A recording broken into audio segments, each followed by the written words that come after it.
আজকে আলোচ্যর বিষয় এইটি যে আজকে গ্রামগঞ্জে বা বিভিন্ন জায়গায় দেখা যায় যে ইতিকাফের মানুষ খুঁজে পাওয়া যাচ্ছে না ইতিকাফে বসানোর জন্য।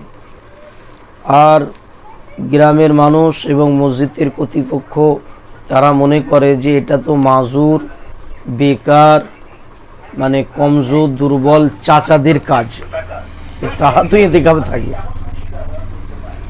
মসজিদের সেক্রেটারি কী হবে, সভাপতি কী হবে, সহ সেক্রেটারি কী হবে, ক্যাশিয়ার কী হবে, এর জন্য গ্রামবাসীবৃন্দ খুবই আগ্রহী। কিন্তু ইতিকাফের মতো গুরুত্বপূর্ণ আমাল এটা কে করবে? না ওই চাচা করবে, চাচা বসবে, ও বেকার আছে ও বসবে, কাউকে পাওয়া যাচ্ছে না, ভাড়া করে ইতিকাফে বসাতে হবে। এটা বাধ্যমূলক নয় যে থাকতেই হবে, করতেই হবে। কিন্তু আমি যে নবীর আশিক, নবীর প্রেমের ভালোবাসার দাবিদার করি, কিন্তু সেই জিনিসটা তো আমাকে প্রমাণ করে দেখাতে হবে। আমার বয়স হয়ে গেল মানে 30, 40, 50, 60 বছর, এখনও পর্যন্ত একবার কি এই আমলটি আমি করতে পেরেছি? কিন্তু নবীজির শুভ আগমন আসলেই আমি যে কত বড় নবীর আশিক, যে সকলের নিদ ঘুম হারাম করে অসুস্থ ব্যক্তিকে আরও অসুস্থ করে ডিজে বাজিয়ে নবীজির আশিকের প্রমাণ মানে জাহির করছি, দুনিয়ার মানুষকে দেখাচ্ছি যে আমরা নবীকে ভালোবাসি। আসলে আমরা মিথ্যা ভালোবাসাই দাবিদার, মিথ্যা ভালোবাসার দাবিদার। তো ওই জন্য মানে এই ইতিকাফ আমল বাধ্যমূলক নয়, আমি যদি করতে পারি ভালো, তো আমার জীবনের মধ্যে একবার তো কমসে কম হোক।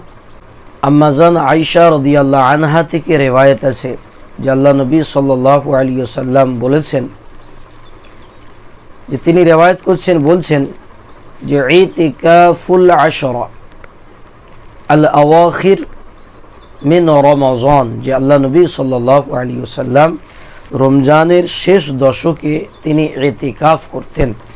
আর এই শেষ দশকে তিনি কোমরে ভালো করে কাপড় বেঁধে নিতেন, মজবুত করে বেঁধে নিতেন, আর তিনার স্ত্রীদেরকে, পরিবারকে জাগিয়ে দিতেন এই শেষ দশকে। কেননা এই শেষ দশকে ইবাদত করে নিতে হবে, কেন রমজান চলে গেলে তো আর পাওয়া যাবে না এই মানে ইতিকাফের শবে কদরের রজনী।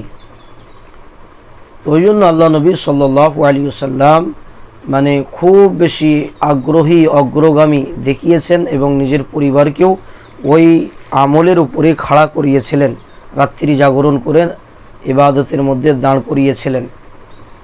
তো এবার আমাদের কাছে প্রশ্ন, ইতিকাফে কারা থাকবে? না বেকার, মাজুর, চাচারা থাকবে, যাদের কোনো কাজ কাম নেই। না, এটা একদম ভুল ধারণা। আল্লাহ নবী সাল্লাল্লাহু আলাইহি ওয়াসাল্লামের মতো ব্যস্ততা ব্যক্তি, তিনার মতো ব্যস্ততা ব্যক্তি পৃথিবীর জমিনে এসেছে না আসবে কোনো দিন। তিনি কোনো সময় যুদ্ধের জন্য প্রস্তুতির জন্য তৈরি করছে, মানুষকে তশকিল করছে, যুদ্ধের সামগ্রী কালেকশন করছে, চাঁদা তুলছে, না সমস্ত রাজ্য পরিচালনা করছে। এত ব্যস্ততার যিনি ব্যক্তি, যেনার একাধিক বিবাহ, কতটা ব্যস্ততা, উম্মতের উপরে তিনি 24টা ঘন্টা ভারাক্রান্ত চিন্তাযুক্ত থাকতেন। এত ব্যস্ততার ব্যক্তি পৃথিবীতে না ছিল না আসবে। আমার কি ব্যস্ততা আছে? না, আমাদেরকেও ইতিকাফের মতো এই গুরুত্বপূর্ণ নেক আমাল করতে হবে। এই ইতিকাফের সওয়াব কেমন আছে? কোনো ব্যক্তি যদি একদিনের ইতিকাফ করে, হযরতে রাসূল সাল্লাল্লাহু আলাইহি ওয়াসাল্লাম বলেন যে 2 হজ 1টি উমরার সমতুল্য সওয়াব তার আমলনামায় লিখে দেওয়া হবে। আরও ইতিকাফের সওয়াব কেমন আছে? যে একদিনের ইতিকাফ জাহান্নাম থেকে 3 খণ্ডক দূরে সরে যাবে। এক খণ্ডকের পরিমাণ হলো জমিন আসমানের দূরত্ব যতটা, তত দূর জাহান্নাম ওই ইতিকাফ কারণেওয়ালার থেকে সরে যাবে, একদিনের ইতিকাফ। তাহলে ইতিকাফের সওয়াব কত আছে? আল্লাহ তাআলার নৈকট্য লাভের মানে একটা সুবর্ণ সুযোগ, মারিফাত হাসিল হবে, একাচিত্রে ইবাদতের মধ্যে মনোযোগী হবে, দুনিয়ার সমস্ত মোহ মায়া ত্যাগ করে আল্লাহর ধ্যান খেয়াল অন্তরে আসবে, আমলের মজা লাগবে, ইবাদতের মধ্যে মজা লাগবে, আল্লাহ তাআলার নৈকট্য লাভ হবে, আল্লাহ তাআলার কৃপ হাসিল হবে। ওই জন্য আমরা চেষ্টা করব যে ইনশাআল্লাহ যে ইতিকাফের মতো নেক আমল করার জন্য।